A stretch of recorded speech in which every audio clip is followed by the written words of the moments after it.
Are the Cotswolds worth checking out?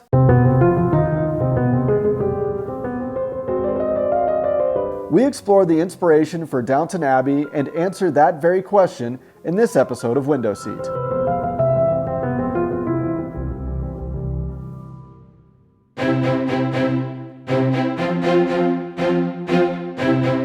Now I know what some of you may be thinking. What are the Cotswolds? Well, if you know Downton Abbey, that's the Cotswolds. Before we go, a little history. The Cotswolds are a region of southwest England, west of London and northeast of Bath. They're named for the Cotswold stone that make up the homes and buildings in the region. Now, it's not just one place. It's a number of villages spanning more than 780 square miles. They first became prosperous in the 13th century during the wool trade. There were often a breed called the Cotswold Lion.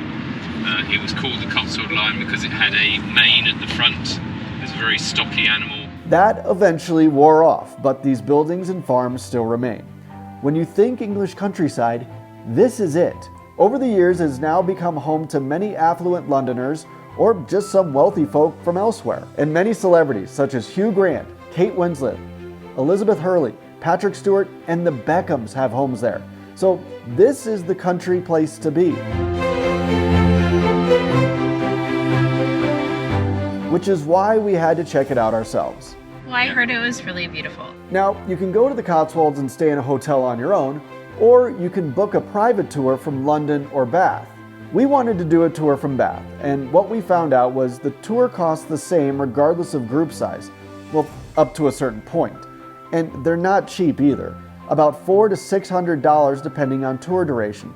So if you can, go in a group of 4 or 6 if you want to save cash.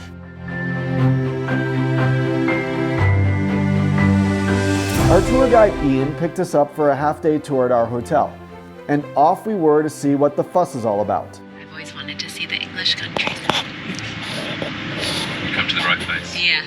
Our first stop is about a half hour outside of Bath, the village of Lacock, population 1,100. Not very big. It's one of the few abbeys that is still standing. The moment you step foot in the village, you feel like you've gone back in time. And you should. Most of the homes here were built in the 18th century, with some buildings much, much older than that. But they're not going to go anywhere. So these stone walls would last for hundreds of years. And principally, you would have them for keeping the sheep. Ledge that comes out here, basically goes over the windows and forces the waters away. And Lacock may look familiar to you. While not in the main Downton Abbey location of Bampton, it was used in one episode as well as the movie. Downton Abbey came round, the coach and the horses, the gun carriage and the horses, came round the corner, and there were extras waving little flags, little Union Jack flags. Plus, it was also used for some of the Harry Potter movies, so it's got a little magic to it. Wandering around doesn't take very long, as you can see just how small the village is. We've got a very nice house here. The Cotswold stone architecture is very prevalent, and most of the village is actually owned by the National Trust, which helps preserve the appearance and feel. From there, it was off to a spot that Kari was most excited to see. Castle Combe. It's named after a castle that was ripped down centuries ago. This village was first settled in the 11th century. That's pretty crazy to think about. My ancestors were short. It's all right, we're short people too. So. Yeah, they're perfect for me. This place looks like it was ripped straight from the pages of your favorite fairy tale or right out of an old Disney movie. I believe this square right here inspired Beauty and the Beast, but that's just me. It's basically where the farmers would have brought their produce, and they would have been, the luxury would have been, they would have been out of the rain. It doesn't look particularly big, does it? It's also been called by some as the prettiest village in all of England. And I believe it. And this village of just a few hundred residents was also used for movies, such as Steven Spielberg's War Horse and Dr. Dolittle, among others. You definitely feel like you're going back in time. Or Wadworth, it's everywhere. The charm oozing out of this village is palpable, and I'm understanding why it was the stop Kari was most excited about. You can go see the manor house, the Congregational Church, which is actually still in use. This is a knight who went to fight in 2 Crusade wars. Ian also just filled us with knowledge about the Cotswold. Interesting fact about him, he gave up an accounting career to start his own Cotswold tour company. That's living the dream. How many do you do these, like, every day? I'm doing 5 this week. Oh, wow. That's a lot. Now, this brings us to the third and last stop of our tour of the Cotswolds, Bibury.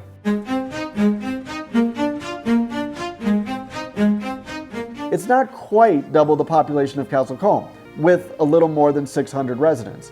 And it seems to be in a battle with Castle Combe in one way, as 19th century artist and craftsman William Morris called it the most beautiful village in England. This is also, this is owned by the National Trust.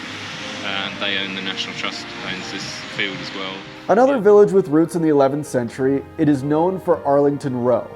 And then in the 1700s, it was divided into cottages. Which is pretty cool. In our passports, if you look at the British passport, open up the pages, there's a print with Arlington Row. This is the Arlington Mill. They produce flour here as well as yarn from the wool. Today this is a private residence. I think it might even be Airbnb. This village shows why tourists want to come and see it. And if you come, you're going to notice a lot of Japanese tourists in this particular village. That's because it was endorsed by Emperor Hirohito, who called his visit one of the happiest times of his life. I think it's beautiful. It's very unique. It's also home to the world's first horse racing club, but it all once again comes down to the beautiful architecture and history you can find here. Like all the villages, does have a restaurant, pub, hotels, you name it. Then for us, it was back to Bath. Now, you can take tours that include more stops with more villages and over a longer period of time.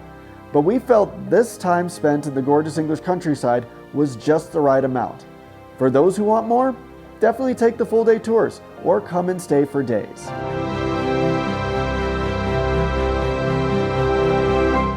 But was it worth it?